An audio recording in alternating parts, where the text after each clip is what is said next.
नमस्कार, स्वागत है आपका इस चैनल में। माता पार्वती और भगवान शिव जी का आप पर आशीर्वाद बना रहे। हिंदू धर्म में हरतालिका तीज का विशेष महत्व माना जाता है। धार्मिक मान्यताओं के अनुसार इस पर्व को भगवान शिव जी और माता पार्वती के मिलन का प्रतीक माना जाता है। मान्यता है जो महिला पूरी श्रद्धा से इस व्रत को करती है उसे अखंड सौभाग्य का आशीर्वाद प्राप्त होता है। पौराणिक मान्यताओं के अनुसार ये व्रत सबसे पहले माता पार्वती ने भगवान शिव को पति के रूप में पाने के लिए किया था। इस व्रत वाले दिन हरतालिका तीज व्रत कथा पढ़ना बेहद जरूरी माना जाता है, जो इस प्रकार है। मान्यता है हरतालिका व्रत की कथा स्वयं भगवान शिव ने माता पार्वती को सुनाई थी। शिव जी माता पार्वती से कहते हैं, हे गोरा, पिछले जन्म में तुमने मुझे पाने के लिए कठोर तपस्या की थी। तुमने इस तपस्या के दौरान न ही कुछ खाया और न ही कुछ पिया, बस हवा और सूखे पत्ते चबा कर रही। भयंकर गर्मी और कंपा देने वाली ठंड भी तुम्हें तपस्या से न हटा सकी। बारिश में भी तुमने जल नहीं पिया। तुम्हारी ये हालत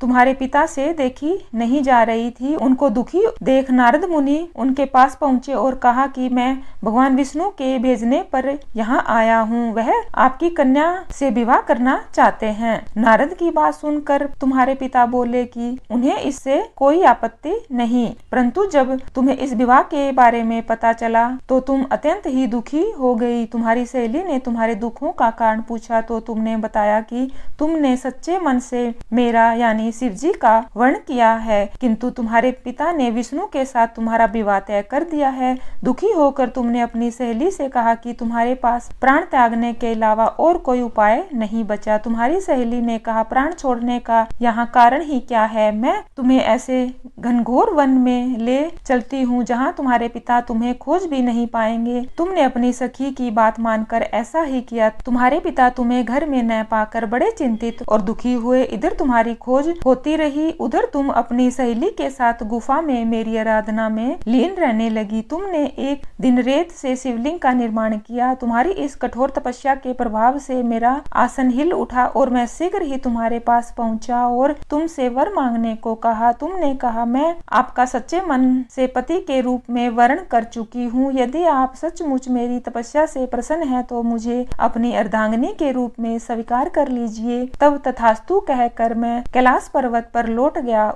उसी समय तुम्हारे पिता भी तुम्हें खोजते हुए वहां पहुंच गए। तुमने अपने पिता से कहा कि मैं घर तभी जाऊंगी जब आप महादेव से मेरा विवाह करेंगे। तुम्हारे पिता मान गए और उन्होंने हमारा विवाह करवा दिया। मान्यता है कि इस दिन भगवान शिव ने माता पार्वती को पत्नी के रूप में स्वीकार किया था। उस दिन भाद्रपद शुक्ल पक्ष की तृतीया ही थी। कोई भी सुहागन महिला इस दिन हरतालिका तीज की व्रत कथा सुनती है, उसका सौभाग्य अखंड रहता है। माता पार्वती और भगवान शिव की उसे हमेशा कृपा मिलती है। माता पार्वती और भगवान शिव की आप सब पर कृपा बनी रहे। धन्यवाद।